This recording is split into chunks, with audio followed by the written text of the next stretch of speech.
written books on consciousness, the feeling of what happens, Descartes' error, looking for Spinoza. And they say here, I used to think of consciousness as a late evolutionary development that tended to be largely human, although not exclusively, a property that gave access to higher thinking and reasoning. But the forerunners of consciousness can be found in very simple life forms, even bacteria. This is amazing. Now I see consciousness as widely available in many other species, in all mammals, birds, and reptiles. By the way, we do not have memory only for the things that we have been living through since we were born. We also have past memories that we have inherited through the whole history of evolution before us. We have memories of things our forerunners did, and I'm not just talking about the human forerunners, but forerunners that go all the way back to reptiles and single cells, even bacteria.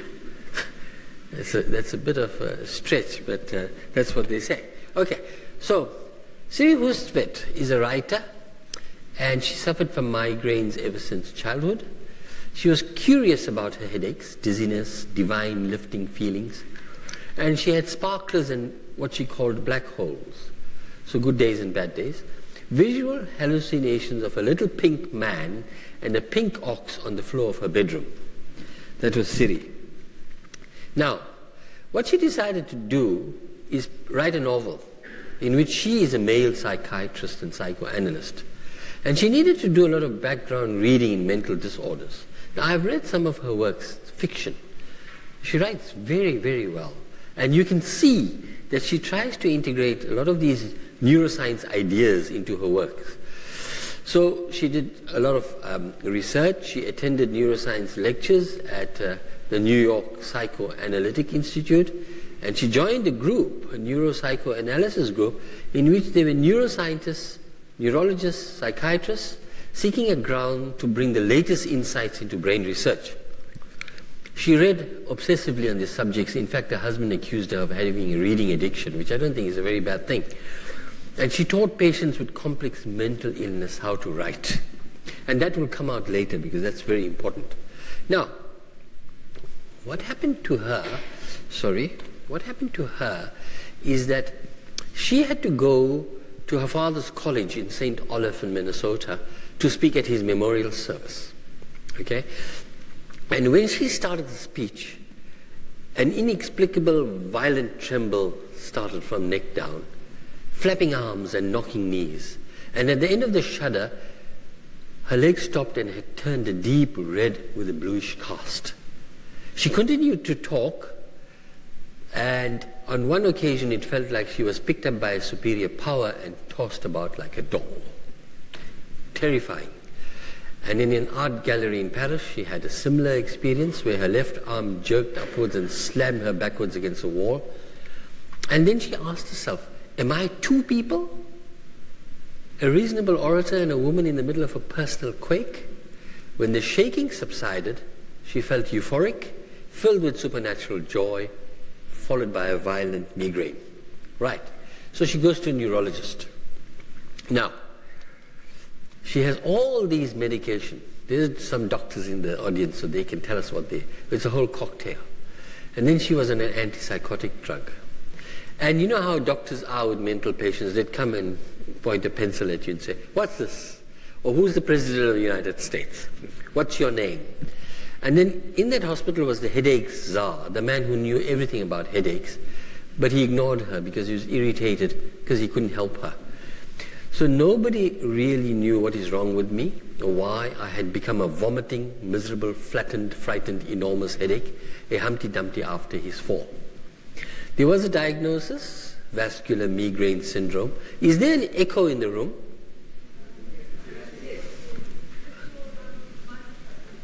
Is it true? Okay. So I can hear an echo. Oh, is it here? Okay. So her final diagnosis was a vascular migraine syndrome. And she just poo-pooed it. She said, that's just a name. But she had an MRI later for a temporal lobe epilepsy, and that was negative. Now, what I'd like to show, she says, is that a case of a shudder that happens to a writer, not only a division between mind and brain, or science, medicine, and humanities, but also within a field, within one field that deals with brain issues, psychology, psychoanalysis, neurosciences, and neurology, they all approach this differently. How are we going to connect?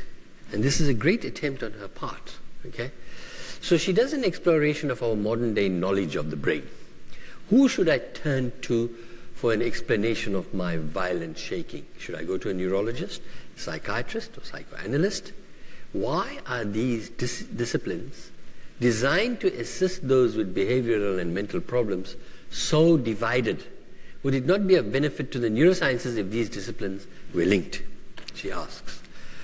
So, it's an exploration by a non-medical person, and I deliberately chose a non-medical person to talk about, because previously I've spoken about Antonio Damasio's books, and he's a neuroscientist, but she's non-medical, and in this case a writer of works of fiction, so there is a connection there, who's trying to understand her condition. Is there something wrong with her brain, or is it the mind? Now that's the central theme of this book. A serious discourse has grown around this question of brain and mind. Now, questions that are complicated by seemingly non-material things like feelings, emotions, and the sense of self, all subjective issues which scientists avoided studying. You know, this for me has been absolutely right through my career as a scientist until, say, the late 90s or the early 21st century. Science never dealt with non-material things. And the first book that I came across in which science started to look at the subjective aspect of somebody was by Francis Crick, who wrote The Astonishing Hypothesis, Science and the Soul, I think it was called. Science is an objective enterprise dealing with physical stuff and cannot explain soul, psyche, spirit, parts of everyday conversation. Science focused on neurophysiology and neuroanatomy of the nervous system. And that's what we learnt. And I think the doctors here will tell you, in medical school we did anatomy of the brain, physiology of the brain, everything about the brain and the nervous system and how it functioned, but when it came to what we considered to be non-material or subjective, it was set aside. They left it to the psychologists. Okay.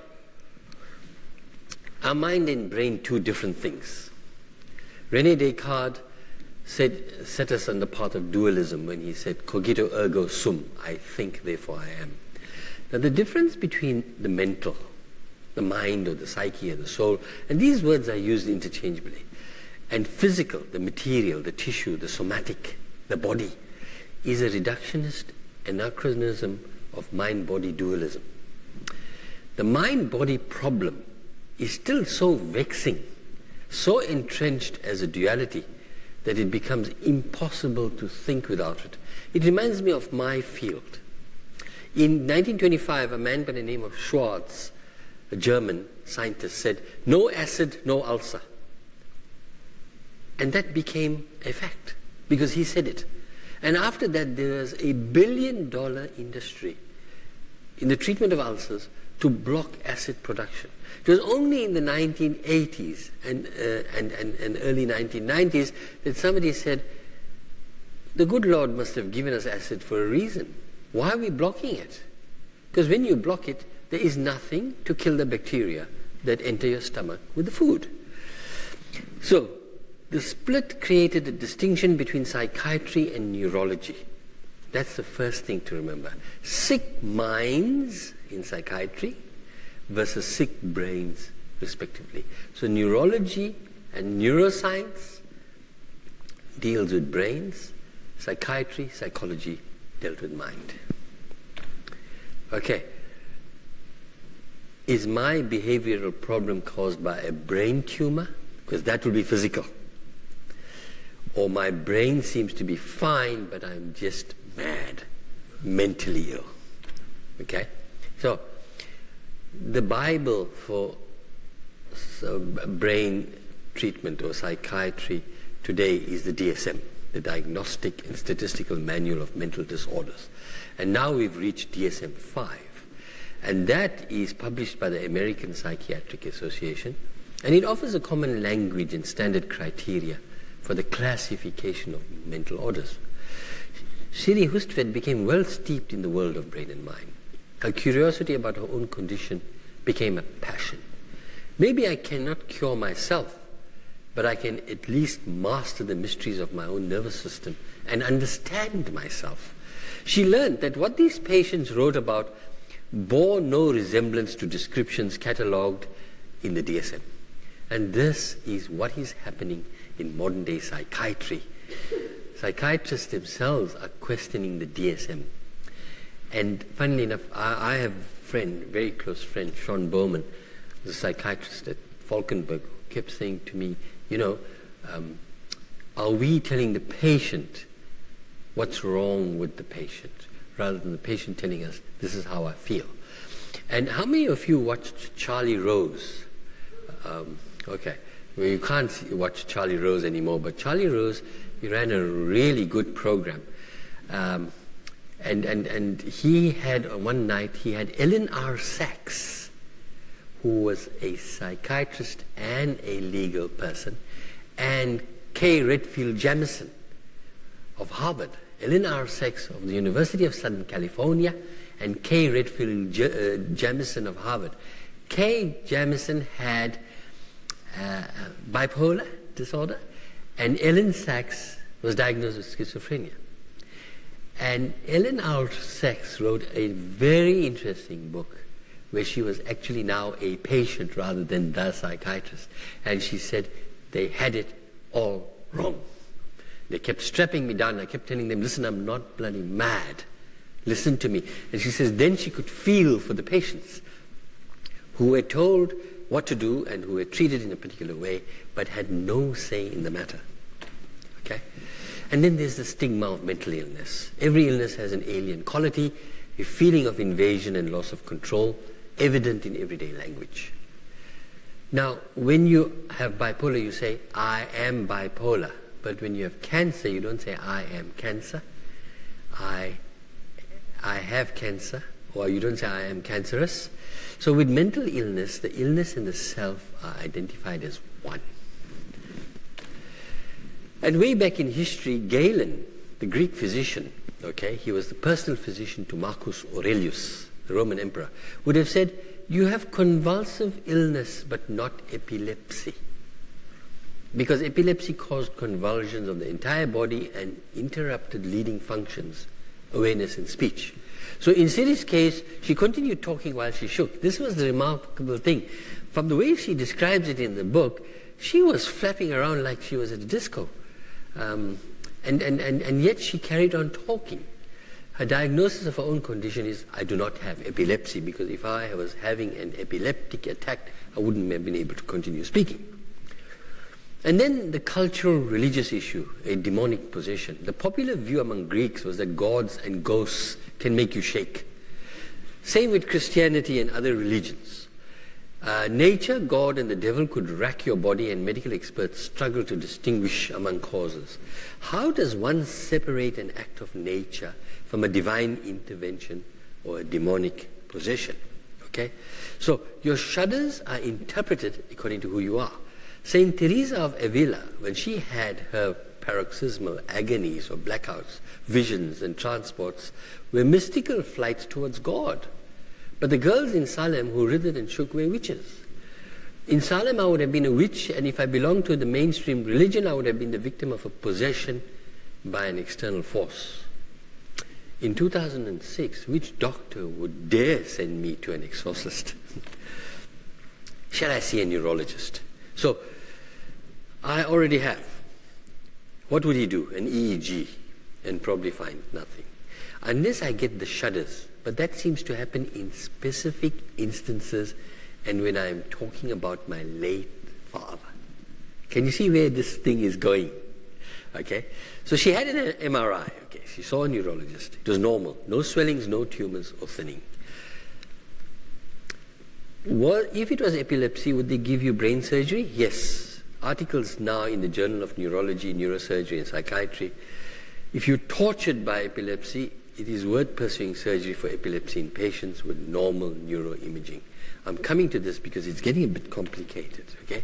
So, a psychiatrist, once sitting behind her somewhere, tapped her and said, Siri, you might have conversion disorder, which is a new label for hysteria. Now, hysteria is the Greek word for womb. It's an ancient word dropped from current medical discourse and replaced by conversion disorder. Now, this is the matter of gender discrimination here. It's an ancient bias against women. Gell-Mann thought that hysteria happened to unmarried and widowed women who didn't have sexual intercourse, but it was not madness because it was not accompanied by physiological changes. In the 15th century, Antonius, with an unpronounceable surname, believed that vapors rising from the uterus caused hysteria. The proper distinction between hysteria and epilepsy was not made. Finally, a 17th century English doctor dispensed with the uterus as the offending organ and located hysteria and epilepsy in the brain. But hysteria's origins, even in the 18th century, for people like the Swiss physician Samuel Auguste David Disor, who wrote on the dangers of masturbation, I'd really like to read that book, said hysteria could arise in the brain or body, a womb, a limb, etc., and it was not insanity. So there was a real mixture of approaches to this. Now, from ancient times to the 18th century, hysteria was regarded as a convulsive illness that originated somewhere in the body.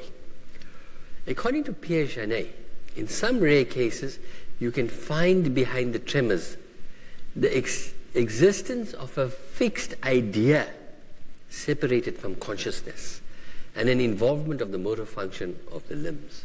So I have an idea about something, like somebody's done something to me or somebody's cursed to me, and if I start believing that, and then one day if I have a tremor, I say, you see, I've been cursed. When in pain, I say, I feel pain. In hysteria, the self disappears. Hysteria is a derangement of subjectivity. Okay. So do I have conversion disorder, she asks. I shake, but my higher functions remain intact. In ordinary speech, a hysteric is someone who is easily excitable or very emotional. But I'm not hysterical in that sense. Medicine is also plagued by terminology and classification issues. And they need to iron this out because they evolve with time. Today, conversion disorder is classified as a psychiatric, not a neurological disorder. It's now become a mental problem. You see the divisions between mind and brain. So, conversion disorder is a part of the family of somatoform disorders, disturbances of the body and physical sensations. That's the DSM. DSM-3 called it a dissociation disorder. DSM-3 and DSM-4 said hysterical vanished and conversion disorder came in. Therefore, it is a mental problem, of course, with the associated stigma attached to it. Now, dissociation is a broad term, indicating a distance away from ordinary selfhood. For example, an out-of-body experience or the world is unreal. Am I then more than one person, she asks, if I have dissociation or disorder? Now, conversion symptoms often mimic neurological symptoms: paralysis, seizures, difficulty walking, swallowing or speaking, and even blindness or deafness. And this is where we're really getting into the gist of it. So if I have an injury to the brain in my visual area, my eyes might be intact, but I won't be able to see. But in this particular case, yes? Is it, who else can't hear? Everybody else can hear? Okay. So in this particular case, how's that now? How are you now? Can you hear me? Yes. Okay. So in this particular case, there's no brain injury. There's no tumor in that area. And somebody goes blind because of an experience or an idea. So traditionally the term conversion is derived from the hypothesis that the individual somatic symptom represents a symbolic resolution of an unconscious psychological conflict, reducing anxiety and serving to keep the conflict out of awareness. So I'll be blind, but I won't be conscious of it. So if you ask me, how are you? I'll say, I'm fine. Can you see me? Yes, of course I can see you, but I'd be blind. A neurologist will see nothing wrong with the brain. A neurologist might accuse the hysteric of malingering. A psychiatrist is advised to be cautious about such patients, especially when epilepsy is ruled out. In any case, hysterics do have epilepsy as a comorbidity. Now, there's a common case of conversion reaction from Columbia University. A man watches his home burn down and suddenly becomes paralyzed on the right side as if he's had a stroke. Doctor will look at his brain and say there's no organic cause. He's paralyzed, but he hasn't had a hemorrhage. He doesn't have a brain tumor. He wasn't knocked on his head, but he's paralyzed. A woman is shaking. A man is paralyzed. He's blind, convulsive, but the brain seems fine. No organic cause. Organic means bodily cause. A common medical term. So if that's the case, Siri asks, am I possessed? Or the way these diagnoses are made, emphasizing the difference between mental and physical, is a reductionist anachronism of mind-body dualism. The idea that we are made of two stuffs started with Plato. What is my mind? I know what my brain is, it's an organ. I know my heart, it's an organ. I know my liver, it's an organ. I know my kidneys, they are organs. What is my mind? Is the mind same as the brain? How can the human experience originate in white and gray matter? What is organic and non-organic? If I say I have an organic ailment, that means my liver is damaged. It's organic. The stigma of mental illness. My son has schizophrenia, which is an organic brain disease. Changes in his brain can be picked up by tests and scans. Now, organic changes can be picked up by medical methods. My son is not mad or insane. He does not have a mental, non-organic illness. What a reassurance. Does that tell you what a stigma there is associated with mental illness? It's unfortunate. And you know what happened here with the Esidimeni case. Otto Rank, a psychologist, a psychoanalyst in Freud's circle, who had manic depression, and because manic depression is now classified, again, look at the flow of how these things are classified. At one time, they could be classified as non-organic, and then suddenly they become organic. Peter Rudinsky, a prominent scholar of psychoanalysis, says, Rank's mood swings cannot be construed as a taint on his character. Talk about prejudice. Okay? Now, Sigmund Freud, she comes to Sigmund Freud. Freud makes a connection. He was neither a reductionist nor a dualist. The psyche is therefore a process parallel to the physiological, a dependent concomitant. Now this tells you how certain people in the field have dealt with the mind-brain duality. They said they run together. Some people say brain produces the mind. Some people say mind depends on brain. Others say it's a process parallel to the physiological. That means the brain goes through its physiology and produces the mind, a dependent concomitant. Freud remained a materialist all his life. He did not think about soul, spirits, or psyches detached from the physical process. One depended on the other. That was Freud's view. Freud was a follower of Immanuel Kant. It is not possible to know things in themselves. Our access to the world comes only through our perceptions of it. This, ladies and gentlemen, is an extremely powerful statement. Because can you imagine, a scientist will say, we are the ones who describe reality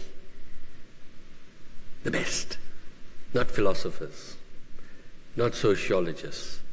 We scientists, because of our methodology.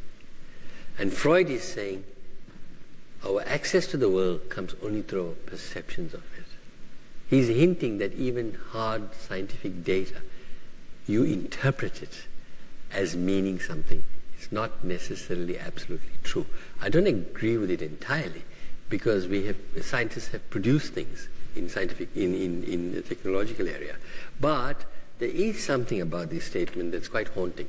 So I've decided to give you some homework. Okay? Adam Frank is a physicist, an astronomer, and a writer. And he wrote this the article on minding matter. The closer you look, the more the materialist position in physics appears to rest on shaky metaphysical ground. He's a professor of astronomy at University of Rochester. Materialism might hold a high ground in explaining consciousness. Now, materialism explains consciousness as just an emergent property of the physical brain. And he says they call it nothing but matter. So the mind is nothing but matter. Mind, soul, etc. are just a mystical woo. Look at the brain and you'll have all the answers. Now, after profound exploration into the subatomic world, in which we went into in the last few lectures, our best theory, which is quantum, of how matter behaves, still tells us very little about what matter really is. Remember, quantum says you can't actually measure a basic particle, an electron. You can't. Because when you try and measure it, then you can't determine its velocity. When you try and check its velocity, you can't measure its location. The world is built on an uncertainty principle. There's no certainty to it. And his professor told him, you know what an electron is? Is that to which we attribute the properties of an electron. He was absolutely shocked because he wanted to do a career in physics, and he said, God, this sounds very shaky. But there was a man by the name of Samuel Johnson who opposed anybody who questioned materialism. And apparently one day he said, look, man, and he kicked a rock. And he said, look, I've kicked a rock, it's hard, it's material stuff, and I know it's matter. He broke his foot in the process. So somebody wrote in his honor, kick at the rock, Sam Johnson, break your bones, but cloudy, cloudy is the stuff of stones. Okay? So Freud ran into quite a bit of trouble because many people think, and they recently, in fact this year, there have been books out on Freud by Robert Cruz, and really attacking him and saying that he was talking absolute nonsense. He didn't know what he was talking about. But Siri Husford says, let's reconnect with his ideas. Unfortunately, he has been treated as a mystic, one whose ideas bear no link to physical realities, one who fed nonsense to a gullible public until a new scientific psychiatry founded on the wonders of pharmacology shattered him. Psychoanalysis. Siri tried medication, but the shaking didn't stop. Neurology, the drugs, and psychiatry did not help. So she said, let me try psychoanalysis. Now, psychiatry and psychoanalysis have gone separate ways, right? Because psychiatry, neurology, neurosciences have moved into the arena of the material. Pharmacology today dominates. It is more practical and less time consuming. So when you have a patient and you're a psychiatrist, you say, I'm just going to give you a serotonin inhibitor. Have it and go home and sleep. Have Prozac, make you happy. Nobody sits and says, I want to listen to your story. When do you get these feelings? How do you get these feelings? So instead of a doctor taking a week over a patient, a doctor can see 30 patients in a day. Okay. The drawbacks of psychoanalysis is she was afraid of being analyzed, also afraid of the intimacy of the dialogue between the analyst and the patient. My relationships would be exposed, and I would be accused of repressing something, or I might find that I'm repressing something in relation to my father. I would fall in love with my analyst and go through transference. My analyst and I will find ourselves in the grip of ideas and emotions. Then there would be a story about my uncontrollable shakes, and I shall be cured. It's being a little sarcastic here. Okay. She says Freud's project for scientific psychology was premature. What we got to remember about Freud is, even if he was a materialist, he didn't have the tools that neuroscientists have today to actually examine the brain. What is known today was not known then. One could not glibly say a nerve housed a word or an idea.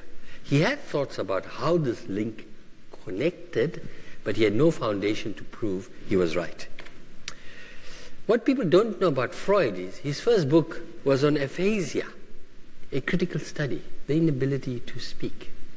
Aphasia means speechless, language problems in patients who have brain damage. Freud knew that he would never be able to sink his theories into the nervous system. Aphasia, however, was an illness with an identified physiological and anatomical ground. It's an injury to a certain part of the brain. When Freud wrote on aphasia, the French scientist Paul Broca and the German scientist Karl Wernicke had already done the groundbreaking work that localized language centers in the brain's left hemisphere. Here it is. So, if you have a tumor in the Broca's area, in the left side of the brain, the patient can understand language but cannot formulate a sentence. We speak with the left hemisphere. This is a language center in the brain. It's been identified, it's tissue. And when it's damaged, you can't speak. If you have a damage here in Wernicke's area, so that's Broca and that's Wernicke, if you have a tumor there, language is not lost, but you're incoherent and nonsensical. You'll continue speaking, but totally unrelated to anything in reality. Whereas in this one, you don't speak. Now, you have to mention Jean-Martin Charcot, because Freud worked under him at Salles-Prietré Hospital in Paris. He said that autopsies showed that some epilepsies could occur without lesions in the brain. Hysteria had no lesion. However, Charcot said hysteria was a neurological, organic disease with a hereditary basis and could afflict men and women. So what happens in hysterics? Charcot says that shock created an autosuggestion, a form of self-hypnosis that remained outside the patient's awareness.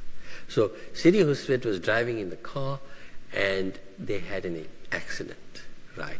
She wasn't hurt, but she was knocked out for a few days. And she says that while I didn't feel any physical pain as such, I felt that there was something wrong with my body because I kept thinking about the accident. The feeling of shock in the mind converted into a bodily symptom, physical, a fit, paralysis, the inability to walk, hear or see. But hypnosis can do the same thing to you. So this autosuggestion and hypnotic suggestion activated the same physiological areas of the brain and were two forms of the same process. So are we hypnotizing ourselves when we have an experience that's traumatic? Now Charcot remained committed to a physiological explanation of hysteria. His younger colleague, Pierre Janet, explored the psychic aspects of hysteria. So an accident is shock, but no physical injury, but you believe you have one, and you are blinded. Okay. And Janet called this dissociation, a division among systems of ideas and functions that constitute the personality. Ideas were not disembodied thoughts, but were part of the psychobiological systems that included emotions, memories, sensations, and behaviors. Okay? And when he spoke at Harvard in 1906, hysteria was defined by suggestion, which was a too powerful idea that acts on the body in an abnormal way. You tell yourself, I am really badly hurt, but when somebody looks at you, nothing wrong with you. An accident in which you suffer no physical injury becomes a horrible idea which becomes dissociated within you. It emancipates itself from your mainstream thinking. It becomes independent and develops itself on its own account. Your consciousness cannot control it. Hysteria is a systemic divide that allows a renegade part of the self to run away unguided. Someone has hysteria and cannot see but seems to have a strange lack of concern about being blind. So the self now is not involved because the hysteric part of the self has moved away. And there's a story of Irene on page 24. And I just want to talk about Irene. So Irene, an impoverished young woman of 20, watched her beloved mother die a slow and agonizing death from tuberculosis. So she sat by her mother, and then one day her mother died, and her mother's corpse fell on the floor, right? And after the funeral, Irene began to relive the death in trances, acting out its horror in great detail or telling it over and over again, right? After these reenactments, she would return to normal consciousness and behave as if nothing had happened. Irene's relatives reported that the girl seemed weirdly unconcerned about her mother's death. Indeed, she seemed to have forgotten about it. Irene herself expressed surprise and asked when and how her mother had died. So she's repressed it.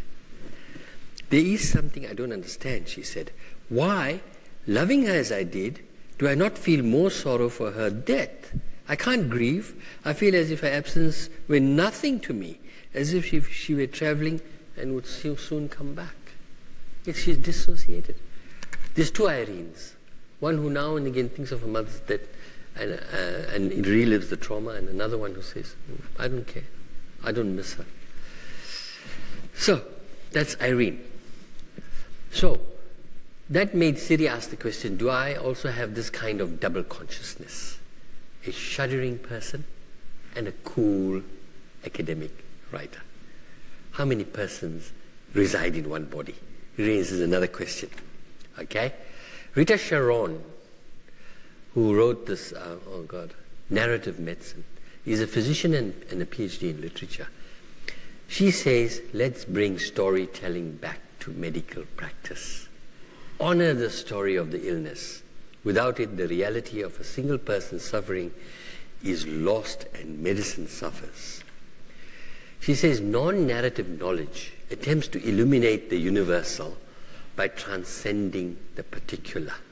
So, the DSM, you open it and it says, so these are the three things that would happen in schizophrenia. But the individual patient who's going through the experience, who has a narrative about it, is not asked. You just go by what you see in the DSM. Narrative knowledge, by looking closely at individual human beings grappling with conditions of life, attempts to illuminate the universal of the human condition by revealing the particular. Okay? So, the fact is that all patients have stories, and those stories are necessarily part of the meaning of the illness. A hysteric cannot say, this is how I feel. It is a derangement of subjectivity, of the ownership of self.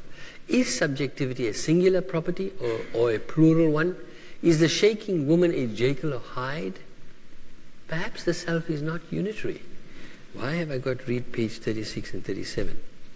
Sorry about this. I love reading to people, and my children don't allow me to read to them, so I'm going to use this opportunity. Okay, so listen to this. Listen to this. One day at the hospital, I worked with a 15-year-old girl, B. She was my student. And I told her that I had come to do some writing with her. She said she didn't want to write. I replied that I never forced anyone to write, and we talked for a while. Then without warning, she picked up a pencil and poured out a story about two girls. Listen to this. They met in school, liked each other, and began to correspond with each other in notebooks, which they exchanged daily. The secrecy was necessary because both girls had violent, angry fathers and were afraid that they would be overheard if they talked on the phone. So they wrote to each other. In their daily written communications, they were able to find some solace. But after a few months, one of the girl's fathers discovered his daughter's notebook, and only days later, he left town without her. The girl who remained never saw her friend again. I praised the story and said that it was terribly sad. That was when my student looked up and said, "It's my story." Then she paused, looked me in the eyes and added, "You see, I was beaten by my father and raped by my brother. That's why things are so hard for me." It was difficult to answer her. When I left the hospital that day, I asked myself if it was possible to to distinguish between her illness and the story that she had just told me of violence and rape. Wasn't that narrative part of the sickness itself? Can the two be separated? So there is, you see, modern neurology might be a little arrogant and very materialistic. And here we are being told that, you know what, you've got to listen to your patient. The DSM doesn't tell stories. It's purely descriptive. The fact is that all patients have stories, and those stories are part of a meaning of the illness. This may be even true for psychiatric patients, whose stories are often so enmeshed with the sickness that one cannot be entangled from another. Okay? Now, she goes into discussing dreams. How do they then actually inform us of what is going on in our brains? Are they of any benefit? Can they be fully interpreted? Freud asked this. Dream contents reflect the emotional problems of the dreamer. Do the laws of physics apply to this parallel world? That's a question for me. Mark Soames of UCT disputes that dreams are just mental junk. Modern neuroscientists and neurologists say they're junk. Mark Soames says no. And there are others who are beginning to say no, perhaps they're not junk. Okay? What about religion? What role would it play in my problem? Now, you know, this section of religion is so brilliantly written. And there's so much, and I couldn't actually cover it all. So I would actually say to you, my dear ones, my dear friends, read this book. It's actually worth it. There's this whole thing about us having a desire for transcendence because of our developed consciousness, right? And scientists are talking about a God spot in the brain. There may be a dedicated neural machinery in the temporal lobe of the brain concerned with religion. And she goes into so many of the so-called saints or prophets that we know who have been diagnosed after they had lived their lives as having temporal lobe epilepsy. And she goes on to say, we still haven't actually touched the brain. How complex we are. We are hardwired to believe, is that in the brain or in the mind? Okay, the truth is that the personality inevitably bleeds into all form of intellectual life. We all extrapolate from our lives in order to understand the world. In art, this is considered an advantage. In science, a contamination. You see the division again. Now, her conclusion is, how come a single paroxysmal event can be construed so differently depending on your field of expertise, psychiatry, psychoanalysis, or neurology? She says she can't believe it, that here she has a condition. She experiences it, she knows it. Whenever she talks about her father, she shakes in the public forum, right?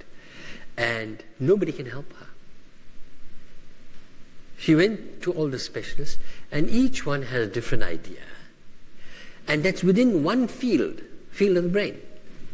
Hasn't been connected. The disciplines are very different. They divided. What do we do?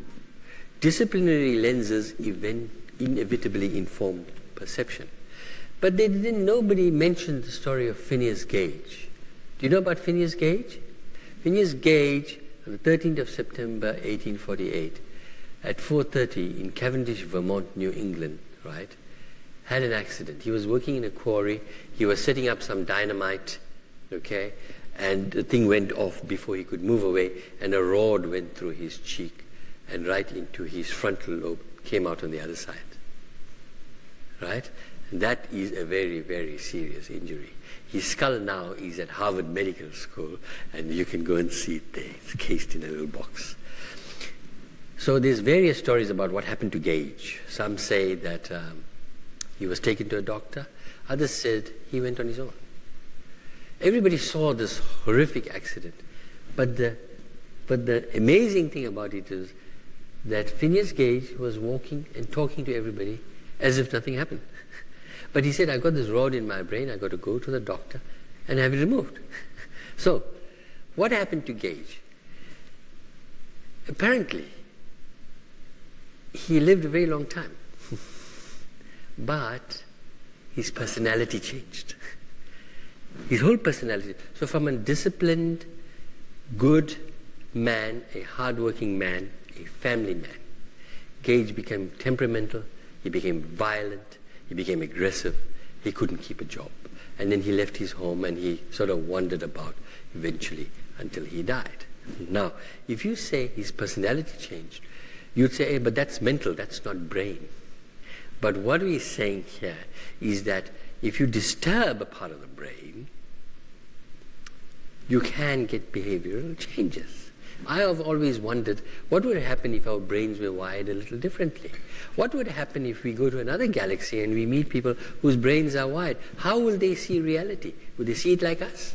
Will they practice science like we do? Will they think like philosophers here on Earth? These are very open questions. So at the end of the day, I think the dualism of mind and body is not doing us very much good. So, I got the wrong one, sorry. Okay, but now there are people who are asking for a synthesis.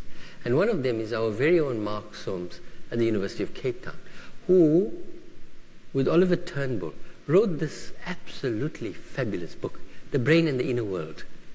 Mark Soames and Oliver Turnbull. Who has read this? Has anybody read it? Okay. I actually had this lovely experience. The Vice-Chancellor and I gave the SRC a party one evening, and I happened to sit next to a young lady who was doing a master's in psychology, and Mark Soames was her supervisor. So I said to her, so how's it going? And I began to chat with her. And I said, has Mark written anything? Because I spoke to her about my readings of the brain, Damasio and Ramachandran, all brilliant. She says, yes, Mark has written a very nice book. I've got a copy, I'll lend it to you. And she brought it to my office the next day, very kindly. And I sat and I read it, and I could not believe it. It's one of the most brilliant books I've read on brain and mind by a professional academic, right? By two professional academics. The other one now, Oliver Turnbull, is Vice-Chancellor of Bangor University in the UK. And what Mark is saying is that neuroscience in this 21st century is absolutely fantastic. We are learning so much about the brain, right? And then there was psychoanalysis, and there were other things which were considered to be not part of the brain, but considered to be the mind. But they have a lot to tell us about ourselves too. So why can't the two disciplines get together? So it's a plea from them to stop talking about brain, mind, and duality, to stop saying that psychoanalysis for the mental and brain is for the physical. Let's unite. Let's connect. Let's hope it happens in this century. Thank you very much.